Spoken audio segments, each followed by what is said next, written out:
कार्तिक मास महात्म्य कथा अध्याय 16. श्री गणेशाय नमः. नारद म्हणतात, राजा, इकडे विष्णू जलंधर दैत्यांचे नगरात गेले व त्याची स्त्री वृंदा हिचे पातिव्रत्य भंग करावे असा त्यांनी विचार केला.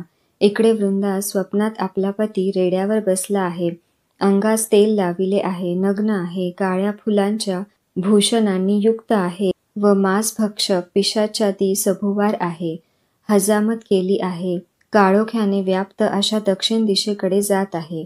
आपले नगर समुद्रात आपल्याला सुद्धा बुडाले असे पाहती झाली व ती जागृत होऊन भयंकर स्वप्नाचा विचार करू लागली. सूर्य उगवल्यावर त्याकडे पाहिले.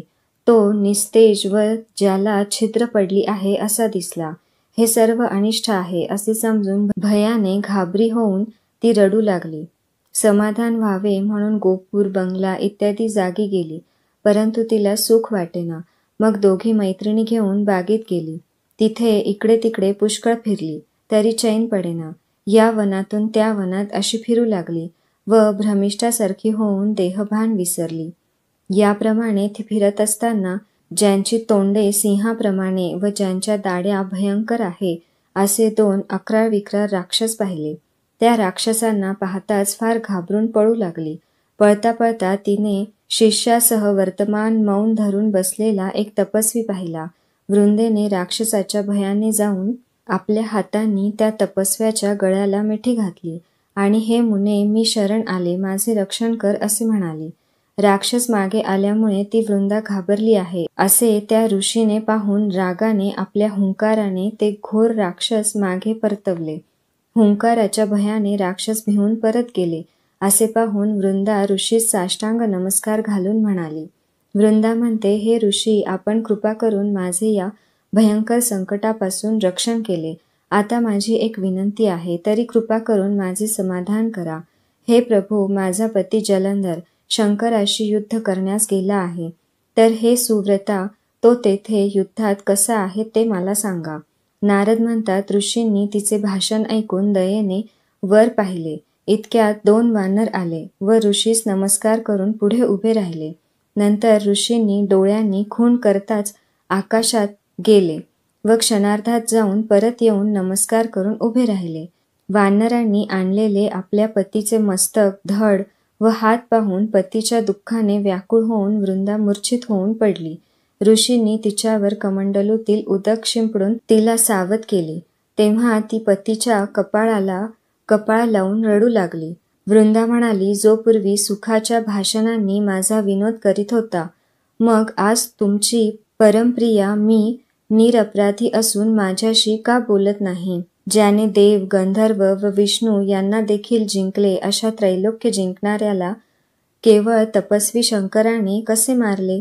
नारद म्हणतात, राजा, वृंदा याप्रमाणे रडून ऋषीला म्हणाली. वृंदा म्हणते, हे कृपानिधये मुनिश्रेष्ठ, या माझ्या प्रिय पतीला जिवंत करा. आपण माझे पतीला जिवंत करण्यास असमर्थ आहात असे मला वाटते. नारद म्हणतात, हे तिचे भाषण ऐकून ऋषी हसून भाषण करीतात. ऋषी म्हणतात, हे वृंदे, याला शंकरांनी युद्धात मारले आहे, म्हणून हा जिवंत होण्याला समर्थ नाही. तरी तुझी फार दया येते म्हणून याला उठवितो. नारद म्हणाले, ऋषी याप्रमाणे बोलून गुप्त झाले व जलंधर जिवंत होऊन उठून प्रीतीने वृंदेस आलिंगून घेऊ लागला. वृंदाही आपल्या पतीला पाहून आनंदित झाली व त्याचे समोर पुष्कळ दिवस त्याच वनात राहू लागली. एके दिवशी तिला कळाले, तो आपला पती नसून विष्णू आहे असे तिने पाहिले. तेव्हा रागाने ती विष्णूंशी निर्भस्तना करून बोलली.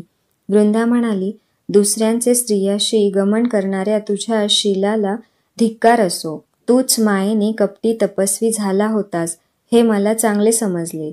जे दोघे आपल्या द्वारपाळ सेवक मला मायेने वानर दाखविले, तेच पुढे राक्षस होऊन तुझी स्त्री हरण करतील व तू स्त्रीच्या दुःखाने राणोराणी फिरशील.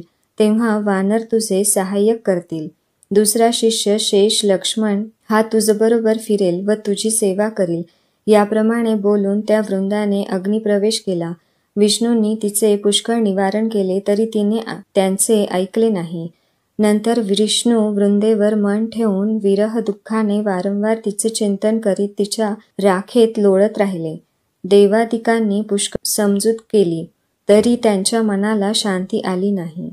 इति श्री पद्मपुराणे कार्तिक मास महात्म्य षोडशो अध्याय. श्रीकृष्ण चरणार्पणमस्तु.